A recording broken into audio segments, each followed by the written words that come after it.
በዋግ ኽምራ ብሔረሰብ አስተዳደር በታሪካዊ የተከዜ ወንዝ ዳርቻ የምትገኘው ዝቋላ ወረዳ የጽናትና የሥራ ወዳድነት ተምሳሌት ናት።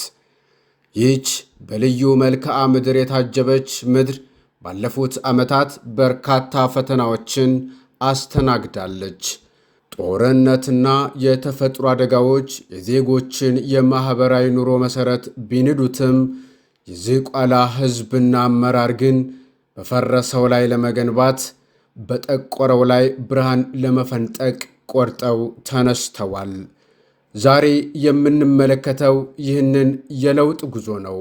በትምህርትና በጤና ዘርፍ የተመዘገቡ አስደናቂ ስኬቶችን የምናይበት የትዕይንት ጉዞአችን ይጀምራል። ከጥቂት ዓመታት በፊት የዝቋላ ማኅበራዊ አገልግሎት ተቋማት ምስል አሳዛኝ ነበር። ጦርነቱ ትቶት ያለፈው ጠባሳ በቀላሉ የሚታይ አልነበረም። ማኅበራዊ አገልግሎት ሰጪ ተቋማት የጥፋቱ ዋነኛ ሰለባ ሆነው ነበር። በትምህርትና በጤናው ዘርፍ ለዓመታት የተገነቡ ንብረቶች በአንድ ጀንበር እንዳልነበሩ ሆነዋል። የጤና ተቋሞቻችን መመኪያ የነበሩ አምቡላንሶችና ተሽከርካሪዎች ወድመዋል። ለሕዝቡ አገልግሎት ይሰጡ የነበሩ ሞተር ብስክሌቶችና ጄኔሬተሮችም የጥፋቱ ሰለባ ሆነዋል።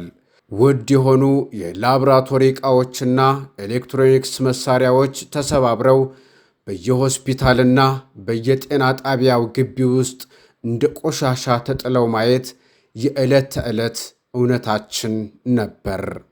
በትምህርት ዘርፍም የደረሰው ውድመት እጅግ አሰቃቂ ነበር። የነገውን ትውልድ ለማፍራት የተሰናዱ የትምህርት መርጃ መሳሪያዎች ከዘመናዊ የፕላዝማ ቴሌቪዥኖች እስከ አይሲቲ መሳሪያዎች፣ ከቤተ ሙከራ ቁሳቁሶች እስከ ግዙፍ ጄኔሬተሮች ሁሉም ወድመዋል። በወረዳችን ከ5400 በላይ የትምህርት ቤት ኮምባይንድ ዴስኮች በተለያዩ ምክንያቶች ጉዳት ደርሶባቸዋል። ይህ ቁጥር ዝም ብሎ ቁጥር አይደለም። ከዚህ ጀርባ በሺዎች የሚቆጠሩ የዝቋላ ሕፃናት አሳዛኝ ታሪክ አለ። በሺዎች የሚቆጠሩ የነገ ሀገር ተረካቢዎች ወንበር አጥተው በአቧራና በአፈር ላይ ተቀምጠው ለመማር ተገደዋል። በብርድና በነፋስ በድንጋይ ላይ ተኮልኩለው ዕውቀትን ፍለጋ ሲንከራተቱ ማየት የዝቋላ ትልቁ ሕመም ነበር። ነገር ግን ያ የጨለማ ጊዜ አልፏል። ዝቋላ ካለፈው ስብራት ወጥታ በትምህርት ጥራትና ተደራሽነት ላይ አዲስ የታሪክ ምዕራፍ እየጻፈች ትገኛለች። የዝቋላ ወረዳ አስተዳደር ከልማት አጋሮች ጋር በመተባበር የፈረሰውን ለመጠገን የጎደለውን ለማሟላት ቆርጦ ተነስቷል። የዚህ ታላቅ ለውጥ ማሳያ ደግሞ በጦርነቱ ክፉኛ የወደሙትን ተቋማት መልሶ ለማቋቋም የተከናወኑት አበይትና ንዑሳን ፕሮጀክቶች ናቸው። ከእነዚህም መካከል በርካቶቹ በቀጥታ የትምህርት ዘርፉን መልሶ ለማገገም የተመደቡ መሆናቸው የወረዳው አመራር ለዕውቀት የሰጠውን ትልቅ ዋጋ ያሳያል። ትላንት ከ5400 በላይ ወንበሮች ወድመው ተማሪዎቻችን ለአፈርና ለድንጋይ ተዳርገው ነበር። ዛሬ ግን ያ ታሪክ ተቀይሯል። ለ20 ትምህርት ቤቶች ከ22 ሚሊዮን ብር በላይ በሆነ ወጪ 2637 ጥራት ያላቸው አዳዲስ ወንበሮች ተሰርተው ወደ ትምህርት ቤቶች እንዲደርሱ ተደርጓል። ይህም በሺዎች የሚቆጠሩ ሕፃናት በምቹ ወንበር ላይ ሆነው ትምህርታቸውን እንዲከታተሉ አስችሏቸዋል። ዝቋላን ከዘመኑ የቴክኖሎጂ እድገት ጋር ለማገናኘትም ትልቅ እርምጃ ተራምደናል። በጦርነቱ ወቅት የወደሙ የቴክኖሎጂ መሳሪያዎችን ለመተካት በፕሮጀክቶች ድጋፍ በድምሩ 105 ዘመናዊ ኮምፒውተሮች ለ3 የሁለተኛ ደረጃ ትምህርት ቤቶች ተከፋፍለዋል። ይህም ለተማሪዎቻችን የዲጂታል ዕውቀት በርን በሰፊው ከፍቶላቸዋል። የዝቋላ ወረዳ የትምህርት ትንሣኤ በንግግር ብቻ ሳይሆን መሬት ላይ በሚታዩ ግዙፍ ግንባታዎችና ጥገናዎች ጭምር የተረጋገጠ ነው። በወረዳው የሚገኙ የትምህርት ቤቶች ደረጃቸውን ጠብቀው እንዲገነቡና እንዲታደሱ የተከናወኑት ተግባራት ዛሬ ለውጤት በቅተዋል። በዚህም መሰረት በዊከ አንደኛ ደረጃ ትምህርት ቤት የተከናወነው የአጥር ግንባታ ተቋሙን ደህንነቱ የተጠበቀና ሳቢ አድርጎታል። በአጉጃ አንደኛ ደረጃ ትምህርት ቤት ባለ 4 ክፍል አንድ አዲስ ብሎክ ተገንብቶ ለአገልግሎት በቅቷል። የቀዳሚት ትምህርት ቤቶች ልዩ ትኩረት ተሰጥቷቸዋል። በአንደኛ ደረጃው 4 ብሎክ ባለ 14 ክፍሎች፣ በሁለተኛ ደረጃው ደግሞ 7 ብሎክ ባለ 15 ክፍሎች ጥገናና የአጥር ግንባታ ሙሉ ለሙሉ ተጠናቀው የትምህርት ብርሃን እየፈነጠቁ ይገኛሉ። የልማት አድማሱ ወደ ሌሎች ቀበሌዎችን በመስፋፋትም በወሻርቃ ፈረደ አንደኛ ደረጃ ትምህርት ቤት ባለ 3 ክፍል 1 ብሎክ ግንባታ ተከናውኗል። በርዕሰ ገነስ አንደኛ ደረጃ ትምህርት ቤት ባለ 8 ክፍል 2 ግዙፍ ብሎኮች ተገንብተዋል። በተልባ አንደኛ ደረጃ ትምህርት ቤት ባለ 4 ክፍል 1 ብሎክና ደረጃውን የጠበቀ ባለ 4 ክፍል የሽንት ቤት ግንባታ ተጠናቋል። በጊሉ አንደኛ ደረጃ ትምህርት ቤት ባለ 4 ክፍል 1 አዲስ ብሎክ ሲገነባ ባለ 4 ክፍል 2 ብሎኮች ደግሞ ሙሉ ጥገና ተደርጎላቸዋል። በጁሰውርና በአቆዊርቁ አንደኛ ደረጃ ትምህርት ቤቶች ለእያንዳንዳቸው ባለ 4 ክፍል 1 አዲስ ብሎክ ተገንብቶላቸዋል። የንጽህናና የተማሪዎችን ምቾት ለመጠበቅ በተደረገው ጥረትም በአደስጊ አንደኛ ደረጃ ትምህርት ቤት ባለ 8 ክፍል ብሎኮችና ባለ 4 ክፍል የሽንት ቤት ግንባታ ተከናውኗል። በፂና ቆላ አንደኛ ደረጃ ትምህርት ቤት ባለ 8 ክፍል 2 ብሎኮችና አስተማማኝ አጥር ተገንብቷል። በናጠው አንደኛ ደረጃ ትምህርት ቤት ባለ 4 ክፍል የሽንት ቤት ግንባታ ሲከናወን በቢውሳ አንደኛ ደረጃ ትምህርት ቤት ባለ 4 ክፍል 1 ብሎክና ባለ 4 ክፍል ሽንት ቤት ተገንብቷል። የጥገናና ማስፋፊያ ስራዎቹ ተጠናክረው በመቀጠልም በተላጄ አንደኛ ደረጃ ትምህርት ቤት ባለ 4 ክፍል 1 ብሎክ ሲገነባ ባለ 9 ክፍል 3 ብሎኮች ጥገና ተደርጎላቸዋል። በድል በትግል አንደኛ ደረጃ ትምህርት ቤት ባለ 8 ክፍል 2 ብሎኮችና ባለ 4 ክፍል 1 ብሎክ ግንባታ ተከናውኗል። በመጨረሻም በእቀ ማርያም አንደኛ ደረጃ ትምህርት ቤት ባለ 4 ክፍል 1 ብሎክና ባለ 4 ክፍል የሽንት ቤት ግንባታ ተጠናቆ ለአገልግሎት ዝግጁ ሆኗል። እነዚህ ሁሉ የግንባታና የጥገና ውጤቶች ዝቋላ ለነገው ትውልድ ዕውቀትና ምቾት የከፈለችው ትልቅ መስዋዕትነት ማሳያዎች ናቸው። ዛሬ ዝቋላ ውስጥ ትምህርት ለሁሉም የሚለው መሪ ቃል በተግባር እየተተረጎመ ነው። የዓለም ባንክ ሪፖርት እንደሚያሳየው በትምህርት ቤቶች የተደረገው የቁሳቁስና የህንፃ ማሻሻያ የተማሪዎችን ምዝገባና ፍላጎት በከፍተኛ ሁኔታ ጨምሮታል። ይህ የትምህርት ትንሣኤ የዝቋላ ነገ የተሻለ እንደሚሆን ትልቅ ዋስትናችን ነው። ጤና የሁሉም ስኬት መጀመሪያ ነው። በዝቋላ ወረዳ የጤና ዘርፍን መልሶ ለማቋቋም የተከናወኑ ተግባራት በታሪካችን ትልቅ ምዕራፍ የሚይዙ ናቸው።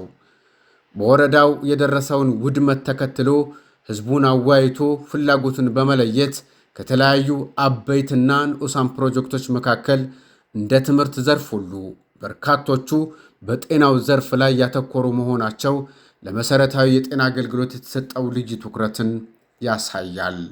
የጤና አገልግሎትን ጥራት ለማዘመንና ተደራሽ ለማድረግ በትልልቅ በጀቶች ግዙፍ የቁሳቁስ ግዢዎች ተፈጽመዋል። በዚህ መሰረት የእናቶችና የህፃናትን ህይወት ለመታደግ ትልቅ ሚና የሚጫወት አንድ አዲስ ዘመናዊ አምቡላንስ ለወረዳው ተገዝቶ አገልግሎት መስጠት ጀምሯል። የጤና ባለሙያዎች ከቦታ ቦታ በመንቀሳቀስ አገልግሎት እንዲሰጡ ለማስቻል በርካታ አዳዲስ ሞተር ብስክሌቶች ተገዝተው ቀርበዋል። በመቶዎች የሚቆጠሩ የተለያዩ የህክምናና የኤሌክትሮኒክስ ቁሳቁሶች ተሟልተዋል። እነዚህ ቁሳቁሶች ዛሬ ሕይወትን እስከ ማዳን የደረሰ ትርጉም አግኝተዋል። ለዚህም በጽዝቃና ምሽራ ጤና ጣቢያዎች አገልግሎት መስጠት የጀመረው ተንቀሳቃሽ የአልትራሳውንድ መሳሪያ ሕያው ምስክር ነው። ይህ አገልግሎት በርካታ አስጊ የሆኑ የጽንስ ሁኔታዎችን ቀድሞ በመለየት በሺዎች የሚቆጠሩ እናቶችን ከሞትና ለከፋ ጉዳት ከመዳረግ የታደገ የጤናችን ብርሃን ሆኗል። በወረዳው የሚገኙ የጤና ተቋማት ዛሬ ምቹና ደረጃቸውን የጠበቁ ሆነዋል። ሙሉ ለሙሉ ተጠናቀው ለአገልግሎት የበቁት ሥራዎች የሚከተሉት ናቸው። በዝቋላ የመጀመሪያ ደረጃ ሆስፒታል ባለ 3 ክፍል አንድ አዲስ ብሎክ የካርድ ክፍል ግንባታ ተጠናቋል። በጽዝቀ ጤና ጣቢያ ደግሞ ባለ 6 ክፍል አንድ ብሎክ የድንገተኛ ክፍል ግንባታ ተካሂዷል። በአጉጃ ቢኤችሲ የጤና ተቋም ባለ 7 ክፍል አንድ አዲስ ብሎክ ግንባታ ተከናውኗል። በቀዳሚት ጤና ጣቢያ ባለ 4 ክፍል አንድ አዲስ ብሎክ ግንባታ ተጠናቆ አገልግሎት እየሰጠ ይገኛል። ለእናቶች ወሊድና ለንጽህና አገልግሎት የተሰሩ ስራዎችን ስንመለከትም በሜዳ ጨርቆስና በችለ ጥብለ ጤና ኬላዎች ለእያንዳንዳቸው ባለ 3 ክፍል አንድ አዲስ ብሎክ ግንባታ ተከናውኗል። በድል በትግል ጤና ኬላ ባለ 3 ክፍል እድሳት የመውለጃ ክፍልና ባለ 2 ክፍል የሽንት ቤት ግንባታ ተካሂዷል። በእቀ ማርያም ጤና ኬላ ባለ 6 ክፍል አንድ ብሎክና ባለ 4 ክፍል ሌላ ብሎክ የሽንት ቤትና አጥር ግንባታ ተከናውኗል። በጊሉ ጤና ኬላ ደግሞ ባለ 3 ክፍል የሽንት ቤት ግንባታ ተጠናቆ ለአገልግሎት በቅቷል። ዛሬ በዝቋላ ወረዳ የሚገኙ እናቶች ርቀት ሳይጓዙ በቅርባቸው በሚገኝና በዘመናዊ ቁሳቁስ በተደራጀ የጤና ተቋም አስተማማኝ ሕክምና እያገኙ ነው። እነዚህ ድሎች የወረዳችንን ሕዝብ ደህንነትና ጤና የሚጠብቁ የጽናታችን ፍሬዎች ናቸው። ዝቋላ በጤናዋ የታደሰች ለነዋሪዎቿም ምቹ የሆነች የወደፊት የተስፋ ምድር ትሆናለች። የዝቋላ ወረዳ የ5 ዓመት የልማት ጉዞ ታሪክ የማይረሳው ትውልድም የሚማርበት የጽናት ተምሳሌት ነው። ትላንት የወደሙት ተቋሞቻችን፣ የተቃጠሉት ንብረቶቻችንና ተማሪዎቻችን ለአፈርና ለድንጋይ የተዳረጉበት ያ የጨለማ ምዕራፍ ዛሬ በታላቅ የሥራ ተጋድሎ ተቀይሯል። ዛሬ ዝቋላ ቆስላ የምትታይ ሳይሆን በሕዝቧና በአመራሯ ብርታት፣ በአጋሮቿና በደጋፊዎቿ ድጋፍ የታደሰችና በመለወጥ ላይ ያለች ምድር ሆናለች። ባለፉት 5 ዓመታት ብቻ በትምህርትና በጤናው ዘርፍ አዳዲስ ግንባታዎችን ለማከናወን፣ የፈራረሱ ተቋማትን መልሶ ለመጠገን ከመንግሥትና ከረጂ ድርጅቶች በተገኘ የገንዘብ ድጋፍ ከግማሽ ቢሊዮን ብር በላይ ወጪ ተደርጓል። ይህም የወረዳው አስተዳደር ለማኅበራዊ ልማት የሰጠውን የማይነጥፍ ቁርጠኝነት በተግባር ያሳየበት ነው። ከዚህ ግዙፍ በጀት ውስጥ ለ20 ትምህርት ቤቶች ከ22 ሚሊዮን ብር በላይ በሆነ ወጪ የተሰሩት የትምህርት ቤት ወንበሮች፣ ለሁለተኛ ደረጃ ትምህርት ቤቶች የቀረቡት 105 ኮምፒውተሮች እና ለእናቶቻችን ሕይወት ዋስትና የሆኑት እንደ አልትራሳውንድ ያሉ ዘመናዊ ሕክምና መሳሪያዎች ሁሉ የዚህ አዲስ ምዕራፍ አብሳሪዎች ናቸው። 7ኛው ሀገር አቀፍ ምርጫ ሲቃረብ እኛ የዝቋላ ወረዳ ኮሚኒኬሽን ጉዳዮች ጽሕፈት ቤት ሰራተኞች እነዚህን አንጸባራቂ ድሎች ለሕዝባችን ስናበስር በታላቅ ኩራትና ክብር ነው። ትላንት በፈረሰው ላይ የገነባ ነው፣ በጠቆረው ላይ ብርሃን የፈነጠቅ ነው። ለነገዋ ዝቋላ ካለን ጥልቅ ፍቅር የተነሳ ነው። ልማታችን አይቆምም። ትምህርትና ጤና መሰረት ያደረገው የዝቋላ ብልጽግና የነገው የተሻለ ሕይወት ዋስትናችን ነው። ዛሬ የምንመርጠው ልማትን ነው። ዛሬ የምንመርጠው እድገትን ነው። በጋራ እንገነባለን፣ በጋራ እናድጋለን።